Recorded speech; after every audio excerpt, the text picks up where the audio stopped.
जिंदगी भर डीजे बजाता रहा, जिंदगी भर डांस पार्टी, शादी में डीजा, बर्थडे में डीजा, शादी में डीजा, मंगनी में डीजा। मरा तो कह रहा हाफिज जी जितने भी मदरसे के बच्चे कब्र पे बिठा दो, 2.5 दिन तक कुरान पढ़ना। ये कौन सा तरीका है? बात हंसने की नहीं, बात समझने की है यार। अब मदरसे के बच्चों को नहीं पढ़ने दे रहा। अरे अब ये गरीब को मदरसा भी चलाना, अब ये ना भेजे मौलाना मदरसे के बच्चे, तो जो बच्चे गांव में खाना खाना खत्म होता। क्योंकि मैं तो मदरसा चला रहा हूं, मैं तो देखता हूं, खाना नहीं खिलाएगा, चंदा नहीं देगा, रसीद नहीं कटाएगा। तो यार कान खोल के सुन ले, जिंदगी भर तीनों कुरान पढ़ा नहीं, कुरान से मतलब रखा नहीं, अब तू कब्र पे बच्चों को 3 दिन तक कुरान पढ़वा रहा, तो ये मत समझ लेना कि खाली 3 दिन पढ़वा के मेरा काम हो जाएगा। नहीं, कुरान तेरी जिंदगी में भी कुरान था, तूने जिंदगी में पढ़ा होता तब मैं समझता हूँ कि कुरान की अहमियत क्या है। अब मुझे बताओ कि जब तुम मर गए तो अब कुरान इतना याद आया? तो जनाजे से लेकर कब्र तक कुरान, अल्लाह। और जब जिंदा थे तो कुरान बिल्कुल पता ही नहीं था। तो यार ये कौन सा तरीका है? जिंदा थे तो डांस पार्टी और भांगड़ा, जब मर गया तो तीजे में मिला, 10वें में मिला। क्यों इतने भांगड़े बाज थे तो कराओ 10वें में भांगड़ा, नहीं कराओ ना, वो माँ का दूध पिया तो। अब क्यों सब सिट्टी बिट्टी गुम हो गई? मौत देख के क्यों? मेरी बात गलत नहीं है, समझिए आप बात। अगर माँ ने दूध पिलाया तो आना मैदान में निकल गए। जब तक जिंदा था मौलवी की सुनता नहीं था, जब तक जिंदा था मौलवी की मानता नहीं था, जब मरा तो मौलवी को हटने नहीं दे रहा। हजरत कफन कैसे कटेगा बताओ? क्यों बताए हजरत? हजरत गुस्ल कैसे दिया जाएगा बताओ? अब हजरत कफन भी बताए, हजरत गुस्ल भी बताए। एक बार ये भी पूछ लिया होता कि हजरत कपड़ा कैसे पहने जाएगा ये बता दो। ये जो मैं अंगोछे ओछे पौने कपड़े पहन के घूम रहा हूँ हजरत, ये सही है कि नहीं है? एक बार जिंदगी में भी पूछ ले। मेरी बात गलत तो नहीं है ना यार? हैं? मरने के बाद सारी शरीयत क्यों याद आती है? अजी मरने के बाद तो ऐसी शरीयत का हाल ये है कि अगर बेरी की डाली कब्र में डालने ना मिले तो आधे घंटे तक मिट्टी रोक दी गई। डाली लगाओ बेरी, अरे भाई नहीं है तो डाल देना मिट्टी, क्या जरूरत है? अगर बेरी की डाली ना कब्र पे पड़ेगी तो कोई कमी नहीं आएगी इसकी जनाजे में। वाजिब या फर्ज नहीं है ये। मगर अब तो छोटी छोटी सी बात पे समझ रहे हैं आप, रुक जाओ भाई बेरी की डाली आ गई, आधे घंटे तक लोग रुके पड़े हैं, बेरी की डाली तलाश की जा रही है। अब वो डलेगी तब मिट्टी पड़ेगी, है ना? और जिंदगी भर ज़कात ना दिया, ऐसी हराम खाता रहा दोनों हाथों से, पूरी जिंदगी ज़कात ना दिया।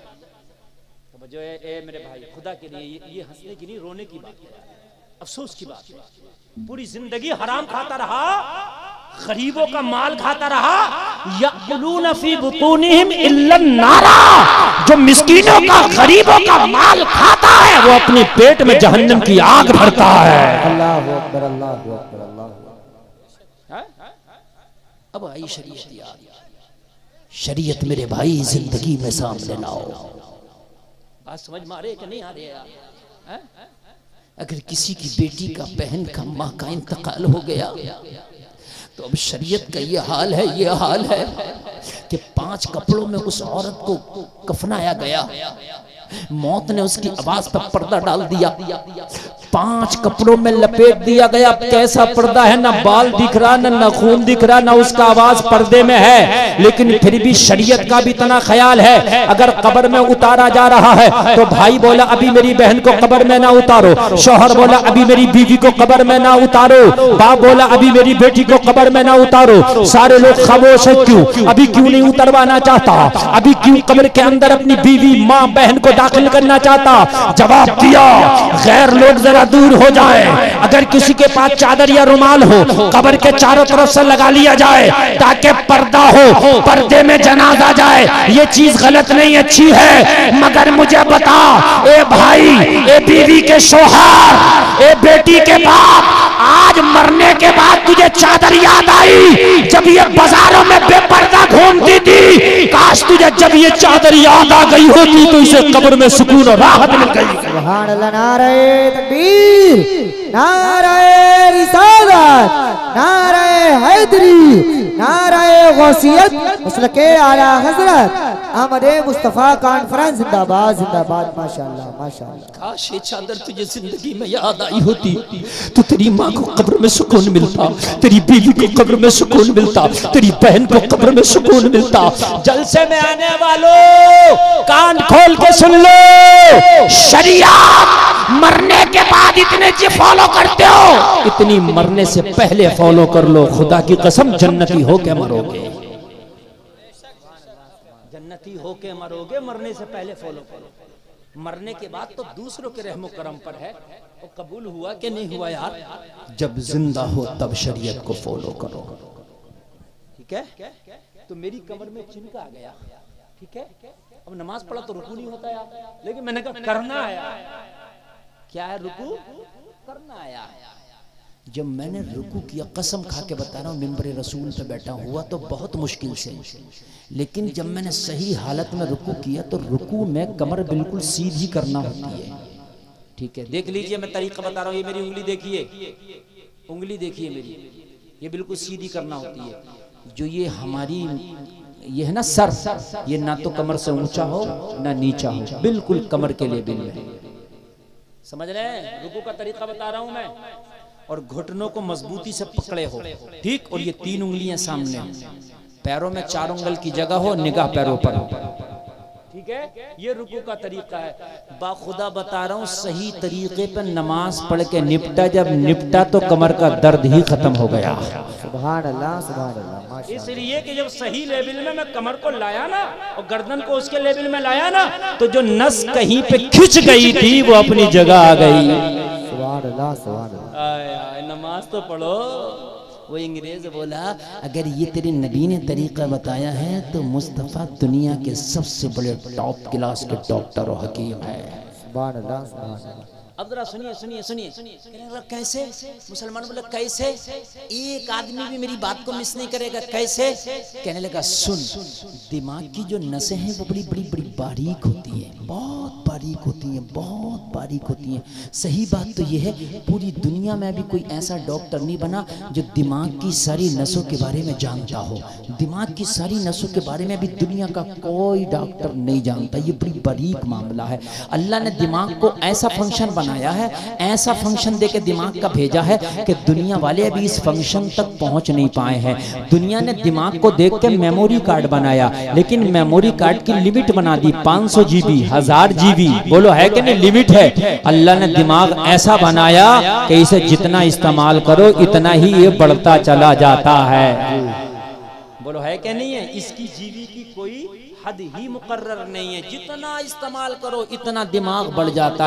कहने लगा ये जो दिल है, अंग्रेज बोला ये जो दिल है, ये दिल पूरी बॉडी में ब्लड की सप्लाई करता है, पूरी बॉडी में ब्लड को पहुंचाता है, लेकिन दिल नीचे है, दिमाग ऊपर है। जब ये इंसान के दिमाग पर ये ब्लड को पहुंचाता है तो इस पर लोड पड़ता है, इसलिए कि जब पंप नीचे हो और आप पानी ऊपर 2 मंजिल पर पहुंचाएं तो लोड पड़ेगा। ये बात यकीनी है। बोलो है कि नहीं है? पानी ऊपर से नीचे गिराएं तो लोड नहीं पड़ेगा, आसानी से गिर जाएगा। ये बात यकीनी है। कहने लगा जब दिमाग पर यह हार्ट ब्लड की सप्लाई करता है तो हार्ट पर जोर पड़ता है, इसलिए कि दिमाग ऊपर है, दिल नीचे है। लेकिन मुसलमान जब तू सजदा करता है तो दिमाग नीचे हो जाता है, दिल ऊपर हो जाता है। जितनी देर सजदे में रहता है उतनी देर दिल दिमाग की बारीक नसों में अच्छे से ब्लड का सप्लाई कर देता है। मेरा मानना है जो नमाज पढ़ता रहेगा वो दिमागी मरीज नहीं होगा। वाह वाह वाह, जिंदाबाद जिंदाबाद जिंदाबाद। माशाल्लाह माशाल्लाह। किसी को नारा याद नहीं है यार? है तो लगाओ ना यार नारा। सुभान अल्लाह, माशाल्लाह माशाल्लाह।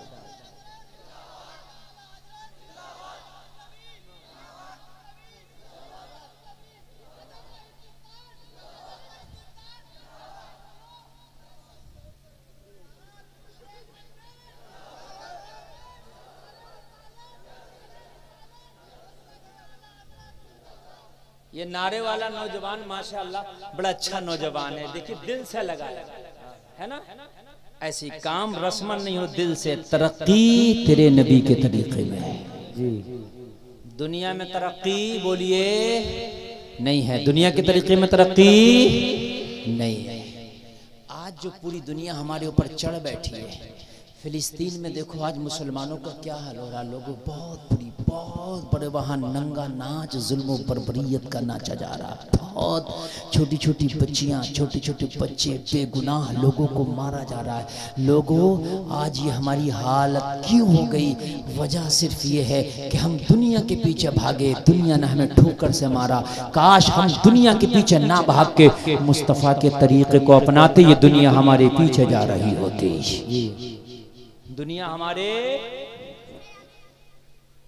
रतन हिंदी से कहा, जिसने चांद के 2 टुकड़े किए वो मोहम्मद हमारे ही तो शहर का है। यार बोलो ना जरा सुभान अल्लाह। देखिए मैंने भटकना कहीं नहीं है, जहां से जाना वहीं आना है, ठीक है। बात कहीं की भी होगी, आना वहीं है। रतन हिंदी खड़े होकर गले लगा लिया, कहने लगा तिजारत तो जिंदगी भर होती रहेगी, अब तिजारत बाद में होगी, मुस्तफा की जियारत पहले होगी। सुभान अल्लाह, जिंदाबाद जिंदाबाद। सामान बांधा और रखते सफर बांध के निकल लिया हिजाज के लिए। तिजारत बाद में ज़ियारत, जोर से बोलो ज़ियारत। अल्लाह अगर पैसा दे तो मदीने शरीफ जरूर जाओ, ठीक है मेरे भाई। अल्लाह अगर पैसा दे तो मेरी आपसे गुजारिश है कि पहले मदीने शरीफ, ठीक है। अल्लाह ताला सबों को मदीने की हाजिरी नसीब फरमाए। ज़ियारत पहले चल दिया, चलते चलते चलते चलते मक्का शरीफ पहुंचा। मक्का शरीफ पहुंचा, लोगों से बोला, लोगों मोहम्मद इब्ने अब्दुल्ला कहाँ मिलेंगे? आमना के लाल कहाँ मिलेंगे? चांद के 2 टुकड़े करने वाले मोहम्मद कहाँ मिलेंगे? लोगों गौर करते चले जाना, कहाँ मिलेंगे, कहाँ मिलेंगे, कहाँ मिलेंगे। लोगों ये उस वक्त की बात है कि जब नबी हिजरत करके मक्का से मदीना शरीफ तशरीफ ले गए थे। जब ये मक्का पहुंचा तो नबी मदीना पहुंच गए थे। कहाँ चले गए थे? मदीना। और ये कहां था? मक्का में। कहा जिस मोहम्मद की तलाश में तुम आए हो वो मोहम्मद मदीना में पहुंच चुके हैं। तो कहने लगा जब भारत से मक्का आ गए तो मक्का से मदीना कितना सा है? बात है कि नहीं? जब भारत से मक्का आ गए तो मक्का से ये भी चले जाएंगे। पैदल सफर थे, ऊंटों के, खच्चर के ये सफर थे। कोई इतनी बड़ी सुविधाएं तो थी नहीं जो आज हैं, समझ रहे? जो आज सुविधाएं वो तो थी नहीं। लोगों आज तो बड़ा आसान कर दिया अल्लाह ने तुम्हारे लिए, हर चीज बहुत आसान है। हज करने जाओ प्लेन में चले जाओ, बहुत आसान है। बात है कि नहीं? नमाज पढ़ने के लिए जाओ, मस्जिद में फैन भी है, टोटी भी है, सफ भी है, सब कुछ है, बहुत आसान है। मुश्किल उस दौर में था, उस दौर में था नमाज पढ़ने वालों पर कोड़े भी मारे जाते थे, नमाज पढ़ने वालों को मारा जाता था, ज़दोकूब किया जाता था, फिर भी वो नमाज पढ़ते थे। मुश्किल तो उस दौर में था। मक्का से मदीना सफर करके पहुंच गया, और जब मदीना पहुंचा तो मदीने में जाके बोला, लोगों मोहम्मद इब्ने अब्दुल्ला कहाँ मिलेंगे? किसी ने मस्जिद नबवी का पता दे दिया। मस्जिद नबवी में पहुंचा, जाके देखा सहाबा के झुरमुट में आमना के लाल बैठे हैं। और जोर से बोलो, आमीना के लाल बैठे हैं। मुस्तफा को देखा, खुश हो गया। अब जरा सुनने की बात है। आके मुस्तफा की बारगाह में बैठ गया, और बैठने के बाद में अर्ज करने लगा, क्या चांद के 2 टुकड़े जिसने किए थे वो मोहम्मद आप ही हैं? वो मोहम्मद आप ही हैं। अच्छा, ये बचपने में मिला था लेकिन भूल गया था। इसे क्या पता? इसे क्या पता? ना नाम पूछा था उस वक्त। नाला इधर का उधर कुदा दिया था, और उसके बाद में तो ये अपने काम से लग गया। 50 साल का जमाना गुजर गया तो सब भूल गया। कहने लगा, चांद के 2 टुकड़े करने वाले मोहम्मद आप ही हैं? नबी ने फरमाया, हाँ मैं ही हूं वो नबी। कहने लगा, मौजज़े दिखाते हैं? हाँ। कंकरियों से कलमा पढ़वा लेते हैं? हाँ। दरख्तों को अपने पास बुला लेते हैं? हाँ। डूबा हुआ सूरज लौटा देते हैं? हाँ। तो कहने लगे, फिर कोई मौजज़ा हमें भी दिखाओ ना। क्या कहा? कोई मौजज़ा? जोर से बोलो, कोई मौजज़ा? नबी ने फरमाया तू जो जिंदा टहल रहा है ये भी मेरा मौजज़ा है। सुभान अल्लाह, सुभान अल्लाह, जरा जोर से बोलो। सुभान अल्लाह। तू जो जिंदा टहल रहा है ये भी मेरा मौजज़ा है। अर्ज करने लगा कैसे? नबी ने फरमाया भूल गया, आज से 50 साल पहले जा किसी बच्चे को नाला खुदाया था, याद आया, कहने लगा याद आया।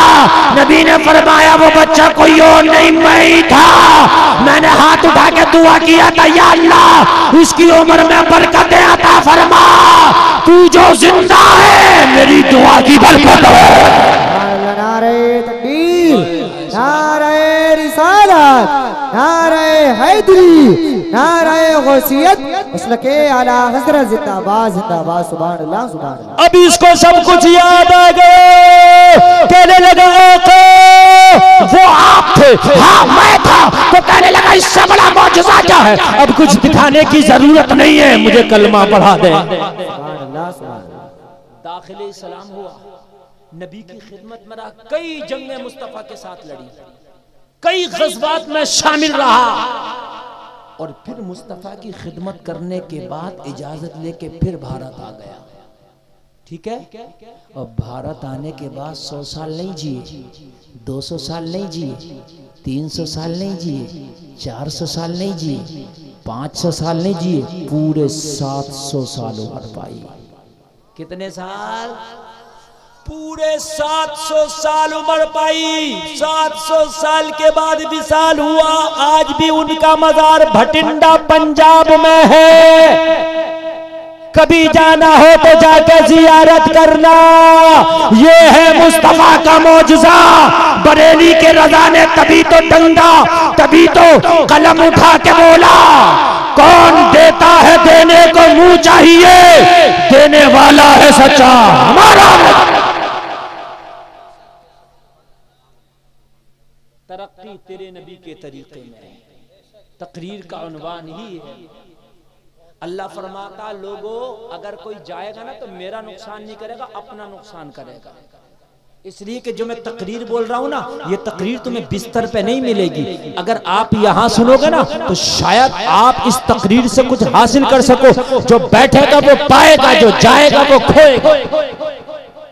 सुन लीजिए, सुभान अल्लाह। चाहे मुझे इनाम ना तो चलेगा, लेकिन आप मोहब्बत से सुनो, ठीक है भाई? बहुत मोहब्बत से। तरक्की मुस्तफा के तरीके में। फिर के गली गली तबाह, ठोकरे सबकी खाए क्यों, दिल को जो अक्ल दे खुदा तेरी गली से जाए क्यों। नौजवानों अपने घरों का माहौल इस्लामी बनाओ, अपना माहौल इस्लामी बनाओ, अपना तरीका इस्लामी बनाओ। दुनिया चाहे कुछ भी कहे, लेकिन आपने इस्लामी तरीका बनाना है। आपने इस्लामी तरीके पे अमल करके दिखाना। पूरी दुनिया चाहे तुझे कुछ भी कहे, तुझे दुनिया की तरफ नहीं देखना है, तुझे मुस्तफा के प्यारे तरीके पे अमल करके दिखाना है ना? टोपी ओढ़ने में शर्म लगती है हमारे नौजवानों को, टोपी ओढ़ने में, दाढ़ी रखने में, सलाम करने में शर्म लग रही है। लोगों कुछ लोग तो वो भी हैं जिनके मजहब में नंगा रहना है, वो नंगे रहते हैं, उन्हें नंगा रहने में शर्म नहीं लगती, तो तुझे टोपी ओढ़ने में शर्म लगती है? अल्लाह। किसी का मजहब नंगे रहने वाला मजहब, तेरा मजहब नंगे रहने वाला नहीं है। तेरा मजहब वो है जो बेहतरीन तरीके से जिस्म को ढांकने का तरीका बताता है।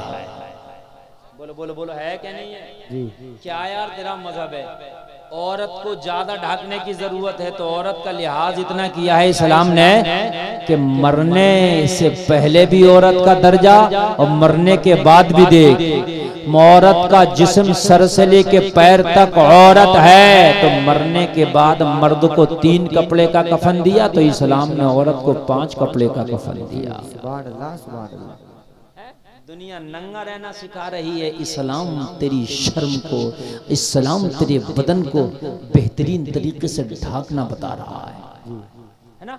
लेकिन फिर भी मेरे भाई हम दुनिया के पीछे भागे हुए, फिर भी दुनिया इतनी हमारे अंदर सरायत कर गई, इतनी अंदर, इतनी के हद ये है, सुने जरा तवज्जो करें, हद ये है कि अगर दाढ़ी रख ले तो शर्म, और कोई रख ले तो उसे कहते हैं मुल्ला जी। मुल्ला जी, और कोई झूठ बोले तो उसे कहते हैं नेताजी। मतलब झूठ बोलेगा तो तुम्हारी नजर में इज्जत है ना। नेताजी आ रहे हैं भाई, नेताजी। और ये कौन है? ये तो मुल्ला जी, सीधे साधे। अजीब मसला आया। कान खोल के सुन ले, नबी फरमाते हैं तुम में मालदार वो है जिसकी उम्र लंबी हो, अमल अच्छे हो। तुम में गरीब वो है जिसकी उम्र लंबी हो, अमल बुरे हो। अगर कोई बच्ची पर्दे में रहने लगे तो कहते हैं बड़ी मुल्लानी बन के दिखा रही है। सही पूछी, अक्लमंद यही है जो नौजवान इस्लाम को फॉलो करता, मुस्तफा के तरीके को फॉलो करता, अक्लमंद वही है, तरक्की उसी की है।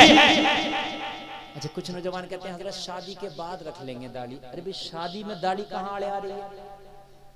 शादी से इन मौलवियों की शादी नहीं हुई है, बताओ।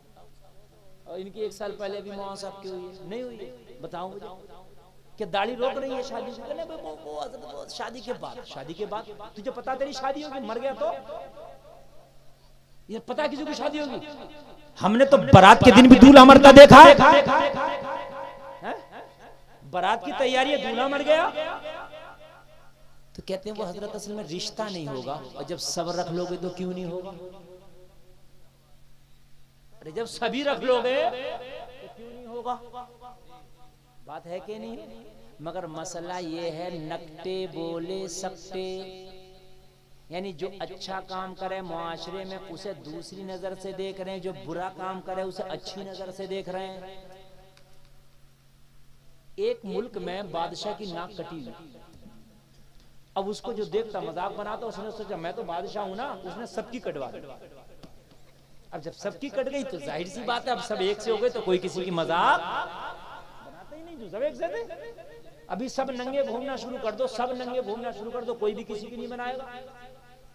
दाढ़ी वाला है ना तो वो अलग दिख रहा, दाढ़ी वाली। बात समझ में आ रही है कि नहीं आ रही है?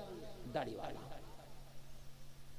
अब उसे चाहे तुम सीधा समझो, भोला समझो, कुछ भी समझो, लेकिन उसको देखते हैं लोग भी दाढ़ी वाला है। दाढ़ी वाले का अल्लाह की कसम आज भी जलवा है। अगर एयरपोर्ट पे भी दाढ़ी वाला हो ना तो चाहे गुस्से की नजर से देखे, मगर देखता जरूर है उसे। ये दाढ़ी वाला है, चाहे गुस्से की नजर से देखे मगर देखता जरूर है। यार ये मुस्तफा की सुन्नत है। तवज्जो करें आप। अगर सब दाढ़ियां रख लेंगे तो मुझे ये बताओ फिर कौन नहीं करेगा तुम्हारे साथ रिश्ता, और कौन नहीं करेगा तुम्हारे साथ दिया? तो बादशाह ने सबकी कटवा दी है ना। तो अब कोई किसी की मजाक, एक नाक वाला आ गया उस शहर में तो सब मजाक बना रहे, मियां ये देखो ये, मियां ये देखो ये। मतलब नकटे बोले सकते थी अपनी नहीं, बना मजाक उसकी रहे जिसकी थी। ये है मिसाल नकटे बोले सकते। सुनते हो गए, आज मैंने बता दिया आपको। दाढ़ी अपनी छिला के फिर रहा, मजाक उसकी बन रही है जिसने रख ली, है कि नहीं? सही बता रहे हैं, मजाक उसकी बन रही है जिसने रख ली। अगर सब रख लोगे तो फिर मुझे बताओ कि रिश्ते करने जाएंगे। एक साहब बोले हजरत रिश्ता करा दो, मैंने बिल्कुल करा दूंगा। एक मौलाना साहब फारिग हुए थे नए, मैंने सोचा अच्छा रिश्ता, मैंने कहा फला मौलाना साहब है अभी फजीलत से फारिग हुए, 10 साल की डिग्री लेकर के आए, अल्हम्दुलिल्लाह बेहतरीन, घर से भी मामला अच्छा, देखने भालने में भी खूबसूरत है। पता है क्या कह रहा है हजरत? वो असल में वो नहीं चलेगा। ये भी क्यों? अफसोस की बात है मेरे भाई, अफसोस की, बाखुदा ये दिल की आवाज बता रहा हूँ, बड़ा अफसोस की बात है। ये लोग एहसास कमतरी का शिकार हो रहे हैं। अगर तुम इन दाढ़ी वालों को खुद कम समझोगे तो मुझे ये बताओ कि फिर दाढ़ी रखाने में लोग आगे कैसे बढ़ेंगे? कहने लगे वो हजरत ये नहीं चलेगा। मैंने कहा क्यों? कहने कोई असल में थोड़ा सा मतलब अच्छे माहौल वाला, इस तरीके से। मैंने कहा दाढ़ी वाले से अच्छा माहौल किसका होगा? बताओ, इससे अच्छा माहौल किसका होगा? बोले एक्टिव हो। तो मैंने कहा एक्टिव चोर हो, डकैत हो, बदमाश हो, कैसा एक्टिव हो? नहीं, दाढ़ी वाला एक्टिव नहीं है। कुरान समझे, हदीस समझे, तुझे नमाज पढ़ाए, सब कुछ करे, ये एक्टिव नहीं है। लेकिन मसला क्या है? मसला ये है निज़ामे मैकदा को जिस तरह बिगड़ा है साकी, उन्हीं को जाम मिलता है जिन्हें पीना नहीं आता। अल्लाह हू अकबर, अल्लाह हू अकबर। ये लड़की वाले भी बोराए फिर रहे हैं, बोराए। रोटियां इन्हें भी लग रही हैं। हमने जहेजों पे भी बहुत तकरीरें की हैं, नहीं मांगना चाहिए जहेज, बिल्कुल नहीं, मगर रोटियां लग रही हैं। ये मांग भी नहीं रहा तो ये पहले से कह रहा है उससे रिश्ता कहो, बुलेरो दूंगा। मरा तो ये भी फिर रहा ना, ये भी हैरान कर रहा, उससे कहो बुलेरो दूंगा। एक बाप के दो बेटे हैं, एक को मुफ्ती बनाया हो, मुफ्ती बनता तकरीबन जाके लग जाते हैं 12 से 14 साल, ठीक है। और एक को पेशाब चेक करने का डिप्लोमा करा दिया और BMLT 2 साल का, 2 साल का डिप्लोमा होता है पेशाब चेक करने का, 2 से 3 साल का होता होगा बस। ये जो पेशाब की जांच होती है ना, होती है। अब ये बाप दोनों का रिश्ता करना निकले, मुफ्ती साहब का भी और BMLT साहब का भी।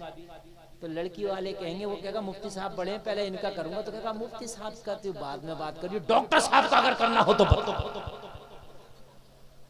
कैश पहले ही ले लो। समझ रहे हैं आप? क्यों भाई, ये डॉक्टर साहब है और ये मुफ्ती साहब है। कहने लगे भाई वजह ये है कि ये डॉक्टर साहब ज्यादा कमाएंगे। हमने कहा कमाता वो ज्यादा है जिसके नसीब में अल्लाह ज्यादा लिख देता। हमने डॉक्टरों को भी मक्खी मारते देखा है और मौलवियों को भी जहाजों में घूमते देखा है। यार बोलो ना यार, सुभान अल्लाह। पैसा मेरे भाई मुंह देख के नहीं आता, ये दौलत अंधी होती है जिसके घर में चाहे चली जाए। अल्लाह जब देता तो छप्पर फाड़ के दे देता, अल्लाह देता है तो कालों को दौलत दे दे, जिनके थूक रैट न समझ ले उन्हें दौलत दे दे। अल्लाह बेवकूफों को, पागलों को, दीवानों को दौलत दे दे, बेढंगों को दौलत दे दे। अनिल अंबानी का लड़का देखा किसी ने? देखा? कम से कम 1.5 क्विंटल वजन होगा। हाँ 1.5 क्विंटल वजन। डालियो मत रे, इस पे कभी चैनलों पे डाल दो, केस हो जाए। हाँ ये काट दे करो, ऐसी बात है यार, मैं तुम्हारा याद नहीं। अरे इन चैनलों वालों से भी अल्लाह बचाए, बड़ा डर लगता है इनसे। ऐसा डर लगता है, वो कैपरी पहनाई हुई लड़की बैठाएंगे बराबर में और मेरा फोटो लगा, मुफ्ती गुलफाम ने क्या कहा। जुल्म है मेरे ऊपर यार ये। अब लोग मुझे फोन करते हैं, वो हजरत नंगी लड़की बैठी है, अरे मेरी थोड़ी है, 36 चैनल पड़े यहाँ, मुझे क्या पता कौन क्या लगा रहा। ये तो ये समझे है कि नहीं? तो इसलिए टाइटल आलिम के साथ में सही लगाया करो, चाहे वीडियो कम चले मगर टाइटल सही लगाओ। बात समझ मारी? तो उसकी पर्सनालिटी देखो, 1.5 क्विंटल वजन है, लेकिन दौलत कितनी है? बेशुमार दौलत है। तो भाई जरूरी नहीं है कि दौलत डॉक्टर को मिलेगी, मास्टर को मिलेगी, दौलत अल्लाह चाहे तो मौलवी को भी दे देगी। बात है कि नहीं? अरे बोलो है कि नहीं है? दौलत किसी को भी दे सकता अल्लाह, किसी। और ये बात मैं बताऊं आपको मेरे भाई, इन उलमा को अल्लाह ने आज भी इज्जतों से नवाजा है। आज भी अल्हम्दुलिल्लाह, इनके खाने जैसे आज भी किसी के खाने नहीं है, इनके पहनने जैसे आज भी किसी के पहनने नहीं है। आप देख लो, कपड़ों में बदबू भी नहीं होगी, कपड़े भी साफ होंगे, कपड़ों में खुशबू भी होगी, खाने में भी मुर्गा और बकरा होगा। और क्या चाहिए भाई? बताओ और क्या चाहिए है? और क्या चाहिए? इनके पुलिस स्टेशन में और कचहरियों में तलाक के मामले भी कम होंगे, इसलिए कि अपनी बीवी को, बच्चों को निभाते हैं। और अगर बीवी ज्यादा शैतान मिल जाए तो सब्र करते हैं बेचारे। यार लोग क्या कहेंगे, मौलाना का घर का झगड़ा है, सब्र कर लेते हैं। शादी करो तो बच्चा दीनदार देखो, मौलाना ना हो मगर दीनदार हो। मौलाना मिल जाए तो सोने पे सुहागा है। सुभान अल्लाह बोल दो। दीनदार इसलिए कि बच्चा दीनदार होगा तो तेरी बेटी जिंदगी भर ऐश में रहेगी, बददीन होगा तो कुछ पता नहीं, कभी इसकी इज्जत की धज्जियां उड़ा, कुछ पता। इसलिए दीनदार देखो, लड़की देखो तो दीनदार देखो। दीनदार अगर बच्ची तेरे घर में आएगी तो आने वाली जो नस्लें हैं ना, वो भी दीनदार होंगी। सुभान अल्लाह बोल दो। हाँ वरना छप्पड़ों पे इज्जत को सुखाएगी तुम्हारी। छप्पड़ों पर लेके आओ, तुम जींस वाली लेके आओ, टॉप वाली लेके आओ, स्कर्ट वाली लेके आओ, खूब बाल खोल के घूमने वाली, अगर तेरी इज्जत छप्पर पे ना सूखे तो कह देना। फिर कह रहा हजरत जरा दुआ कर दो, ताबीज कर दो। अब दुआ ताबीज क्या काम करेगी? जब तो तू खूब देख रहा था, जब नहीं देखा तूने किसी दीनदार की बच्ची देख ली, जब तुझे गरीब लग रही थी, जब तुझे ओल्ड माहौल लग रहा था, पुराना माहौल लग रहा था। सुन, जलसे में आने वाले मैं बताऊं, अल्लाह ने अगर तुम्हें पैसा दिया है वो बात अलग है, मगर दीनदारी को पैसा नहीं लगता। हजरत अली फरमाते हैं हम अल्लाह की तकसीम पर राजी हैं। अल्लाह ने हमें इल्म अता किया है और इनको माल दे दिया है। मेरे भाई, अल्लाह ने अगर तुम्हें दीनदारी दी है तो दीनदारी के मुकाबले पे माल नहीं हो सकता, माल नहीं हो सकता।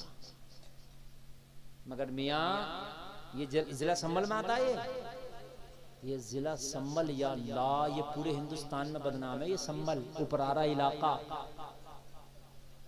बड़ा खतरनाक है। लड़के के बाप को दे रहा मोटरसाइकिल, तो ये बुड्ढा कब्र में जाने तैयारी से मोटरसाइकिल देकर और मरवा दे। जी भी जाए कुछ दिनों तो इसे मोटरसाइकिल देकर मरवा दे। है बाप को दे रहा मोटरसाइकिल, तो बाप को ऐसी। अरे अब ऐसा थोड़ी चल रहा है मेरे भाई, बहुत ज्यादा चल नंगा नाच नचाया जा रहा है। ए मेरे भाइयों, कान खोल के सुनो, शादियां खुदा की कसम सादा कर लो, जितनी सादा करोगे ना उतना ही तुम्हारे लिए बेहतरी है।